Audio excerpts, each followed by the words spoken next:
Hello दोस्तों, स्वागत है आप सभी का एक बार पुनः हमारे अपने YouTube channel Shiv coaching classes पर।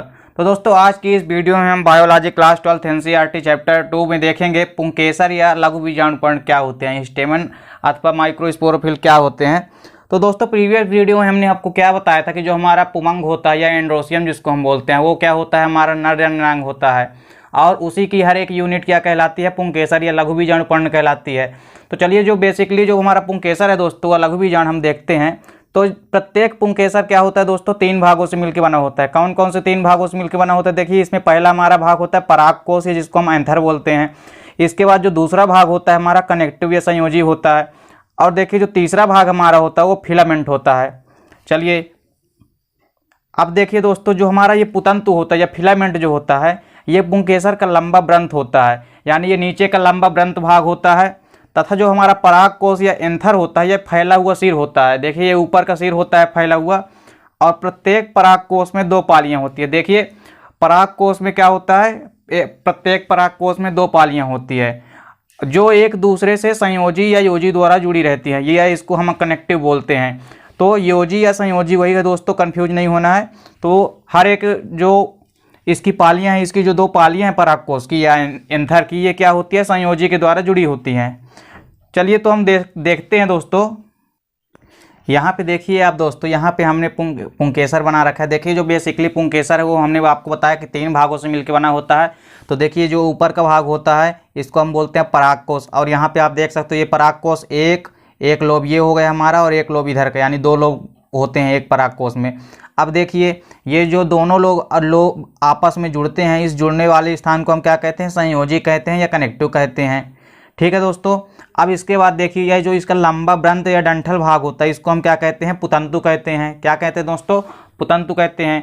तो मेनली क्या होता है, जो हमारा स्टेमेन है, पुंकेसर है, वह 3 भागों से मिलकर बना होता है। देखिए दोस्तों, प्रत्येक पाली में 2 कोष्ठ होते हैं। क्या कहा दोस्तों हमने कि जो हमारा पुंकेसर होता है वो क्या होता है, बेसिकली 2 पालियों का बना होता है। तो उसमें जो दोनों पाली हैं, तो प्रत्येक पाली में क्या होता है, 2 कोष्ठ होते हैं। और इन्हीं 2 कोष्ठों को हम क्या कहते हैं, परागधानियाँ कहते हैं या लघु बीजाणुधानी कहते हैं। ठीक है दोस्तों, क्या कहते हैं हम इसको, देखिए पुंकेसर में क्या होता है, 2 लोब होते हैं, और दोनों लोब जो होते हैं तो एक लोब में क्या होता है या एक पाली में 2 कोष्ठ होते हैं, और दूसरे पाली में भी 2 कोष्ठ होते हैं। तो इस प्रकार जो होता है, तो इस प्रकार जो कोष्ठ होते हैं, इन कोष्ठों को हम क्या कहते हैं, परागधानी या लघु बीजाणुधानी कहते हैं या माइक्रोस्पोरेंजिया कहते हैं। अब देखिए क्या होता है दोस्तों, देखिए दोस्तों 2 पाली युक्त पराग कोष्ठ को हम क्या कहते हैं, द्विकोष्ठी पराग कोष्ठ कहते हैं। क्या कहा दोस्तों हमने कि यदि एक लोब में यदि 2 कोष्ठ हैं तो उनको हम क्या कहेंगे, द्विकोष्ठी पराग कोष्ठ कहेंगे। ठीक है दोस्तों, समझ में आ गया। यदि एक कोष्ठ है, एक पाली में यदि 2 कोष्ठ हैं तो उसको हम क्या कहेंगे, द्विकोष्ठी पराग कोष्ठ कहेंगे, इस प्रकार के पराग कोष्ठ को। इस प्रकार इसमें 4 लघु बीजाणुधानियाँ होती है। देखिए क्या होता है दोस्तों, एक कोष्ठ में क्या होता है, और एक पाली में 2 कोष्ठ होते हैं, और दोनों पाली मिला के कितने कोष्ठ हो गए, 4 कोष्ठ हो गए। तो 4 कोष्ठ हो गए, और इन कोष्ठों को हम क्या कहते हैं, लघु बीजाणुधानी कहते हैं। तो हम ये कह सकते हैं कि एक पुंकेसर में या एक परागकोश में क्या होता है, एक परागकोश में टोटल 4 लघु बीजाणुधानियाँ या परागधानियाँ होती है। देखिए दोस्तों, यहाँ पे क्या होता है, कुछ अपवाद होते हैं। जैसे यहाँ पे देखिए कुछ पौधों के पुंकेसर में परागकोश एक पाली का बना होता है। कुछ पौधे ऐसे होते हैं दोस्तों जिनके पुंकेसर जो है एक पाली का केवल बना होता है, यहाँ पे 2 पाली नहीं होते हैं।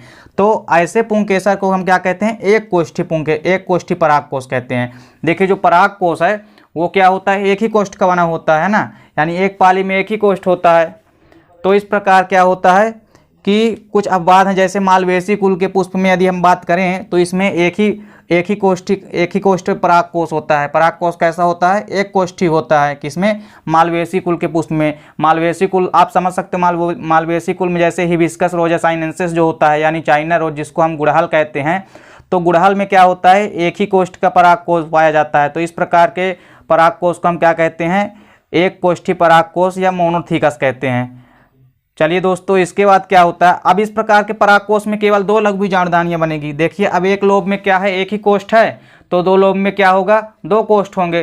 तो इस प्रकार दोनों कोष्ठ क्या कहलाएंगे, लघु बीजाणुधानी कहलाएंगे। तो इन दोनों लघु बीजाणुधानियों में क्या होगा केवल दो ही लघु बीजाणुधानियाँ हैं यहाँ पे।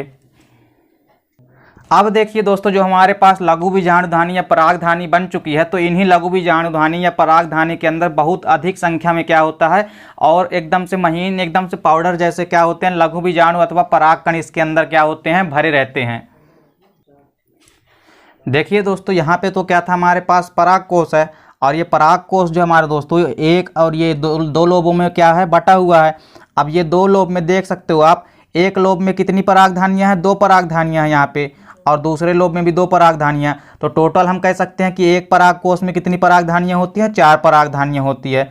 अब देख सकते हैं ये जो लोब, दोनों लोब जुड़े हैं, तो इन जुड़ने के स्थान को हम क्या कहते हैं, संयोजी या कनेक्टिव कहते हैं। इसके अलावा जो हमारा लंबा डंठल भाग होता है, इसको हम पुतंतु या फिलामेंट कहते हैं। अब देखिए इनके अंदर क्या है, ये 4 लघु बीजाणुधानी है या परागधानी है। अब इन्हीं लघु बीजाणुधानी या परागधानी के अंदर क्या होते हैं दोस्तों, परागकण या पोलन ग्रैन होते हैं, या जिसको हम लघु बीजाणु कहते हैं। तो देखिए ये परागधानियां हैं, और प्रत्येक परागधानियों के अंदर कई महीन छोटे छोटे क्या होते हैं, परागकण या लघु बीजाणु होते हैं। अब इसके बाद देखिए दोस्तों क्या होता है, हमने आपको क्या बताया कि एक लोब में क्या होता है, एक लोब में जिस लोब में क्या होता है, 2 कोष्ठ होते हैं, उसको हम क्या कहते हैं, द्विकोष्ठी परागकोश कहते हैं। और ऐसे और यदि लोब में क्या होता है, केवल एक ही कोष्ठ होता है एक लोब में, तो उसको हम क्या कहते हैं, एक कोष्ठीय मोनोथिकिस परागकोश कहते हैं। तो दोस्तों ये आपको समझ में आ गया होगा। अब हम देखते हैं दोस्तों लघु बीजाणु अथवा परागकण। तो देखिए दोस्तों, अब हम देखेंगे लघु बीजाणु या परागकण अर्थात पॉलन ग्रैन क्या होते हैं। तो देखिए दोस्तों, बेसिकली जो हमारा पॉलन ग्रैन होता है या परागकण होते हैं, ये क्या होते हैं, नर कोशिकाएं होती है, जो विकसित होकर के क्या करती हैं, नर युग्मक या मेल गेमेटोफाइट का निर्माण करती हैं। क्या कहा दोस्तों हमने, परागकण क्या होती हैं, नर कोशिकाएं होती है, अर्थात मेल सेल्स होती हैं, जो विकसित होकर के क्या करती हैं, नर युग्मक बनाती हैं, और ये पराग कोश में बनते हैं। और ये नर युग्मक कहाँ बनते हैं, एंथर में बनते हैं, हम आपको बता चुके हैं इसके पहले। अब देखिए दोस्तों, एक परिपक्व परागकण क्या होता है, एक कोश की संरचना होती है। एक यदि परिपक्व परागकोश है, हमारे पास परागकण है, तो ये क्या है, एक कोश की संरचना होती है, जो चारों तरफ से दोहरे आवरण से ढकी रहती है। क्या कहा दोस्तों हमने, यह अपने चारों ओर से एक दोहरे आवरण से घिरी रहती है। तो देखिए दोस्तों, जो बाहरी आवरण होता है, यानी बाहरी मोटा जो क्यूटिन युक्त आवरण होता है, जिस पर क्या पाए जाते हैं, कई सारे कांटे लगे होते हैं, तो इस भाग को हम क्या कहते हैं, बाह्य चोल या एक्जाइन कहते हैं। जो बाहरी आवरण होता है दोस्तों, कैसा होता है, मोटा होता है और क्यूटिन युक्त होता है, तथा इस पर क्या लगे होते हैं, कांटे लगे होते हैं। इसको हम क्या कहते हैं दोस्तों, बाह्य चोल या एक्जाइन कहलाते हैं। अब चलिए दोस्तों देखते हैं, जो बाह्य चोल है, बाह्य चोल के अंदर का आवरण क्या कहलाता है दोस्तों, अंतःचोल कहलाता है। क्या कहलाता है, अंतःचोल कहलाता है या इंटाइन कहलाता है। इसके बाद देखिए, दोनों आवरणों के अंदर कोशिका द्रव्य भरा होता है। देखिए आवरणों के अंदर क्या होगा, कोशिका द्रव्य भरे होते हैं, यानी साइटोप्लाज्म भरा होता है, और जिसमें एक क्या होता है, अगुणित केंद्रक पाया जाता है। तो चलिए दोस्तों, हम परागकण की संरचना यहाँ पे देखते हैं। तो यहाँ पे देखिए दोस्तों, हमने परागकण की संरचना बना रखी है। तो देखिए इस परागकण की संरचना में क्या होता है, ये जो हमारा बाहरी आवरण होता है, ये कैसा होता है, ये देख सकते हो आप, मोटा है, और कैसा होता है, क्यूटिन युक्त आवरण होता है। और इसमें क्या होता है, जगह जगह देख सकते हैं ये नुकीले टाइप से इस तरह से क्या बने हैं, कांटे लगे हुए हैं। तो इस भाग को हम क्या कहते हैं दोस्तों, बाह्य चोल या एक्जाइन कहते हैं। क्या कहते हैं दोस्तों, इस भाग को हम बाह्य चोल या एक्जाइन कहते हैं। और देखिए दोस्तों, इन बाह्य चोल या एक्जाइन के अंदर जो होता है, इसकी जो आंतरिक परत है, यहाँ पे देख सकते हैं जो दूसरी आवरण है, इस आवरण को हम क्या कहते हैं दोस्तों, इंटाइन कहते हैं। क्या कहते हैं दोस्तों, हम इंटाइन कहते हैं या अंतःचोल कहते हैं।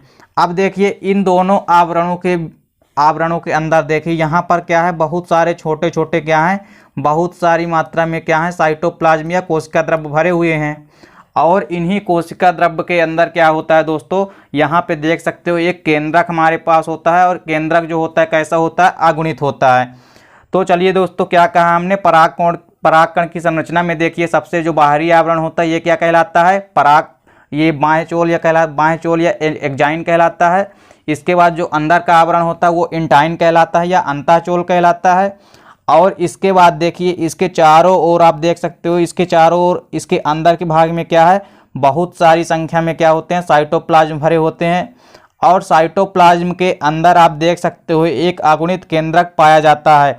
तो दोस्तों आई होप कि ये वीडियो आपको अच्छी लगी होगी। दोस्तों यदि वीडियो आपको अच्छी लगे तो लाइक, शेयर और कमेंट करें। मिलते हैं दोस्तों नेक्स्ट वीडियो में, तब तक के लिए जय हिंद, वंदे मातरम।